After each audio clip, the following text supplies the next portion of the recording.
"It's only fair you pay more than your cousins," my aunt said, raising my share by 50%. "I'll pass," I texted from my new apartment. 3 months later, they were begging me to come back as the lights went out. I, 32M, never thought I'd be the type to walk away from family over money, but sometimes people push you past your breaking point. What started as a simple inheritance arrangement turned into the most satisfying revenge I've ever executed, and it all began with my aunt's greed. My grandmother passed away 18 months ago, leaving behind the family house where 3 generations had lived. The property sat on 2 acres in what had become a prime neighborhood, worth easily $800,000. Rather than sell it, my aunt decided the family should keep it as a rental investment. She pitched it as a way to honor grandmother's memory while generating income for everyone involved. The plan seemed reasonable at first. 6 family members would buy shares based on what we could afford. My 2 cousins, both struggling with student loans and entry-level jobs, would each contribute $15,000. My uncle, recently divorced and supporting 2 kids, would put in $25,000. My aunt and her husband, both successful professionals, would contribute $50,000. That left me with $35,000 to complete the purchase.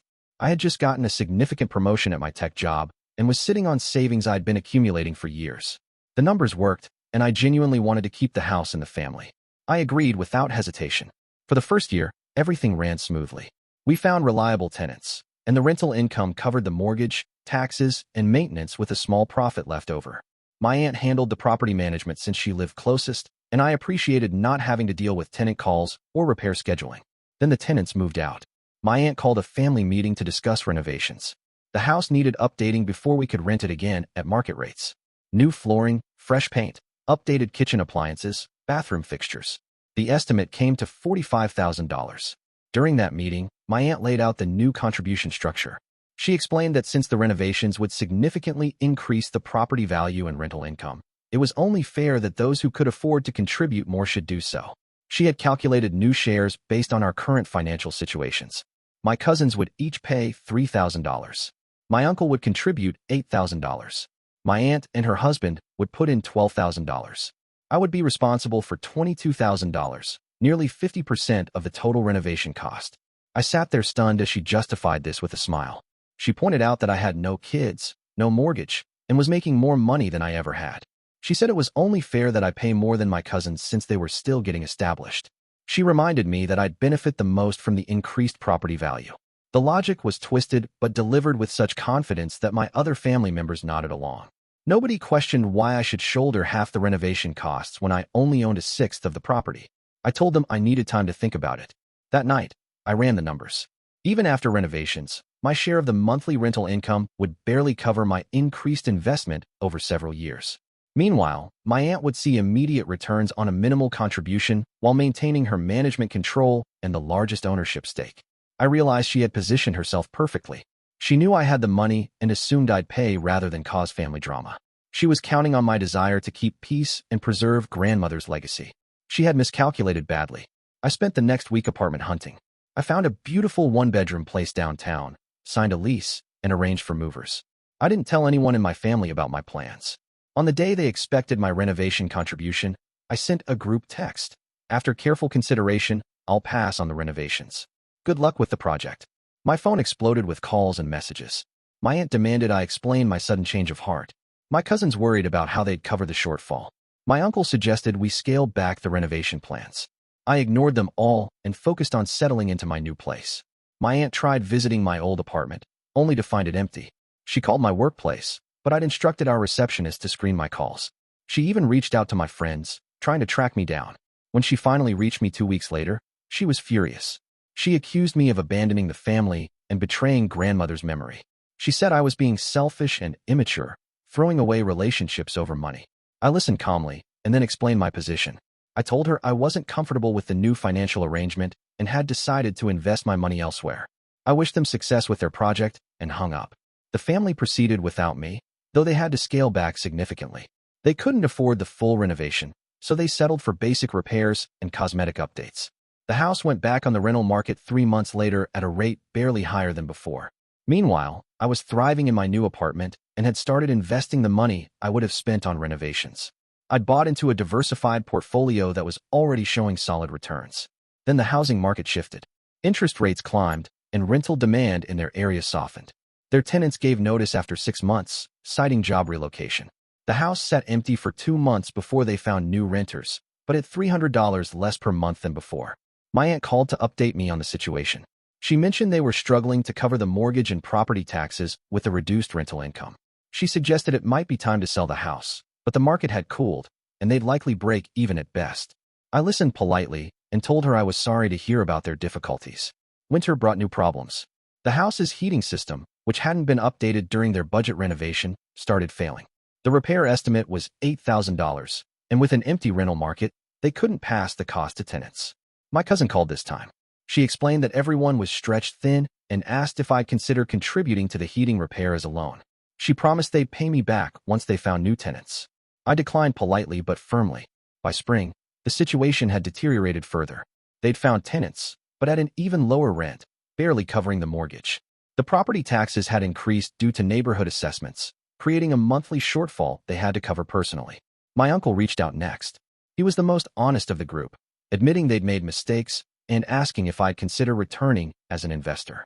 He offered to restructure the ownership shares more fairly if I'd help them get current on expenses. I thanked him for the offer, but explained I was happy with my current investment strategy. Then came the call I'd been expecting. My aunt's voice was different this time, strained and tired. She told me the tenants were moving out again, and they couldn't afford another vacancy period. The mortgage was 2 months behind, and the bank had sent warning letters. They needed to sell quickly, but the market was still soft, and the house needed significant repairs they couldn't afford. She asked if I'd be interested in buying out their shares at a discount. I let her finish her pitch before responding. I told her I'd consider it and would get back to her with an offer. I took my time researching comparable sales and calculating the property's current condition and market value. When I called back a week later, I made an offer that would give me full ownership of the house for roughly what I would have spent on my original share plus renovations. The family was desperate enough to accept. The closing happened quickly. I became the sole owner of grandmother's house and immediately began proper renovations. I invested in quality updates that actually increased the property value and hired a professional management company to handle rentals. Within 6 months, the house was generating double the rental income my family had ever achieved. The property value had increased significantly due to the quality improvements and the neighborhood's continued development. But the real satisfaction came from an unexpected source. My aunt's financial problems hadn't ended with the house sale. I learned through family gossip that she and her husband had overextended themselves on other investments, counting on the rental income to cover their expenses. Losing that monthly cash flow had created a cascade of problems. They'd had to sell their own house and downsize significantly. My uncle was facing bankruptcy after losing his job and being unable to maintain his share of expenses. My cousins, who had stretched to make even their reduced contributions, were now dealing with debt they'd accumulated trying to keep the property afloat. Update 1. 3 months after I bought them out, my aunt called again. This time, she wasn't calling about the house. She was calling about her own housing situation. She explained that she and her husband were facing eviction from their rental. Their credit had been damaged by the late mortgage payments on grandmother's house, and they were struggling to find a new place that would accept them. She asked if I'd consider renting them grandmother's house. The irony was perfect. I told her I'd consider qualified applicants and gave her the property management company's contact information. I instructed them to treat her application like any other, with standard credit checks and income verification. She didn't qualify. Her credit score had dropped below the minimum threshold, and her current income couldn't support the rent.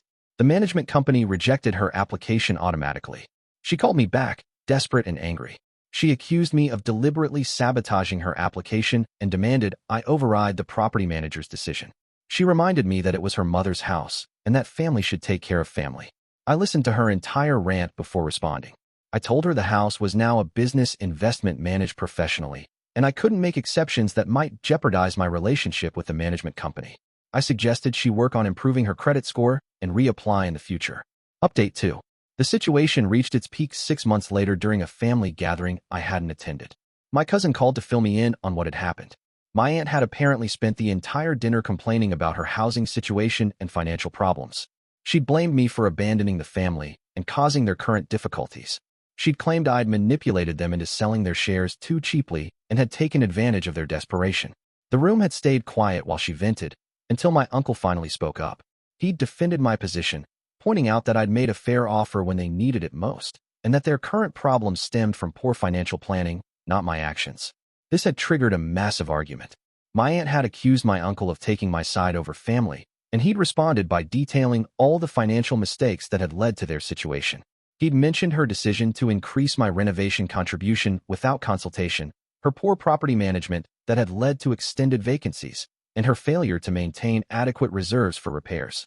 The argument had ended with my aunt storming out, but not before announcing that she'd never speak to any of them again if they maintained contact with me.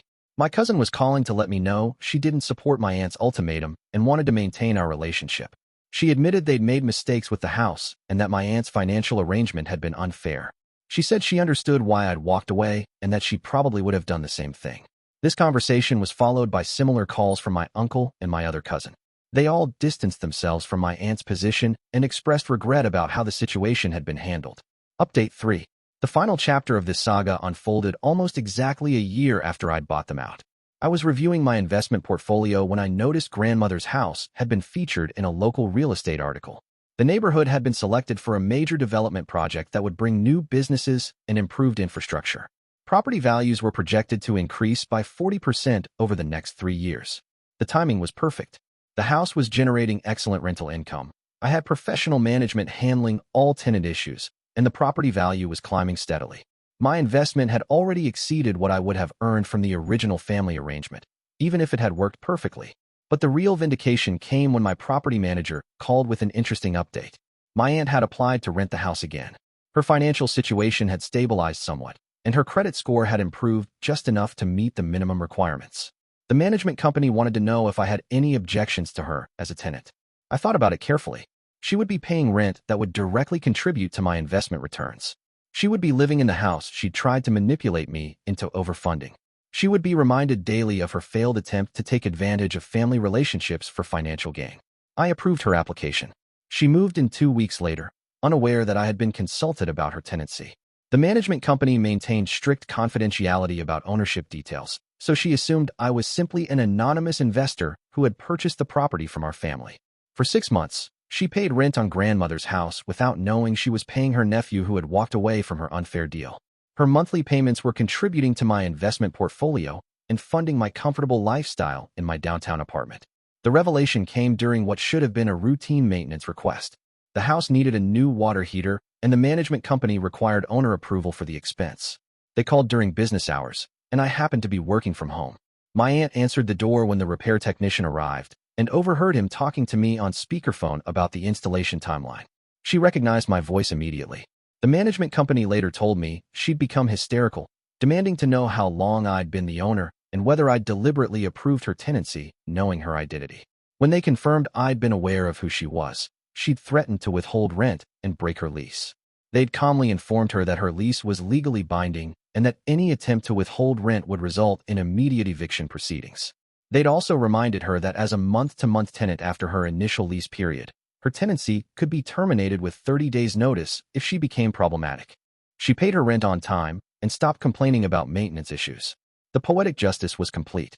My aunt, who had tried to manipulate me into paying 50% of renovation costs for a 16% ownership stake, was now paying me monthly rent to live in the house she'd lost through her own greed and poor financial management. Meanwhile, I was living comfortably in my chosen apartment, building wealth through diversified investments, and collecting rental income from the property I now owned outright. The money I'd refused to contribute to her unfair renovation scheme had grown significantly through smart investing, more than covering the full purchase price I'd eventually paid. But perhaps the most satisfying aspect was the restoration of family relationships. My cousins and uncle had learned valuable lessons about financial planning and family dynamics. They distanced themselves from my aunt's manipulative behavior and maintained honest, respectful relationships with me. My aunt, on the other hand, was living with the daily consequences of her choices. Every month when she wrote her rent check, she was reminded that her attempt to take advantage of family goodwill had backfired completely. She'd lost ownership in a valuable property, damaged relationships with other family members, and ended up paying the very person she'd tried to exploit. The house that was supposed to honor grandmother's memory had become a perfect lesson in treating family with fairness and respect. My aunt had learned that being family doesn't give you license to take advantage of others, and that sometimes walking away from a bad deal is the smartest move you can make. As I sit in my apartment now, reviewing my investment portfolio and planning my financial future, I feel a deep satisfaction that goes beyond monetary gains. I'd stood up for myself when family tried to exploit me. I'd maintained my principles under pressure, and I'd turned their attempted manipulation into a successful investment strategy. Sometimes the best revenge isn't dramatic confrontation or public humiliation. Sometimes it's simply refusing to be taken advantage of, making smart decisions for your own benefit, and letting natural consequences teach the lessons you can't. My aunt learned that fairness isn't negotiable, and that family relationships built on financial exploitation don't survive contact with reality. She got exactly what she deserved, and I got exactly what I earned through patience, principle, and smart investing. The lights didn't just go out on her scheme. They illuminated a path to a much better future for everyone who chose to learn from the experience.